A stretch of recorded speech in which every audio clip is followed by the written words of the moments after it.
തോരൻ അരിഞ്ഞതിന് വെളുത്തുള്ളി, ശകലം ജീരകം, മഞ്ഞൾപ്പൊടി, തേങ്ങ ഇതൊന്ന് ചെറുതായി ചതച്ചിട്ട് ആ തോരൻ അരിഞ്ഞതിനകത്ത് ഇട്ട് മിക്സ് ചെയ്ത് കടുക് പൊട്ടിച്ച് മിക്സ് ചെയ്ത് മാറ്റി വെച്ചതിന് ശേഷം കടുക് പൊട്ടിച്ച് കടുകിന് ഉള്ളി കുഞ്ഞു ചുമന്നുള്ളി അരിഞ്ഞ് മൂപ്പിക്കണം.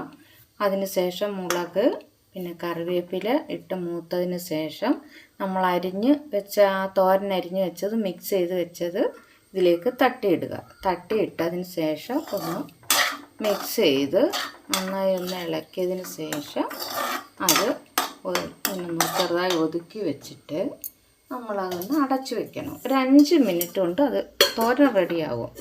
5 മിനിറ്റ് കൊണ്ട് തോരൻ റെഡിയാവും. ഇളക്കിയതിന് ശേഷം തീ കുറച്ച് ഒന്ന് വയ്ക്കണം. വെച്ചിട്ട്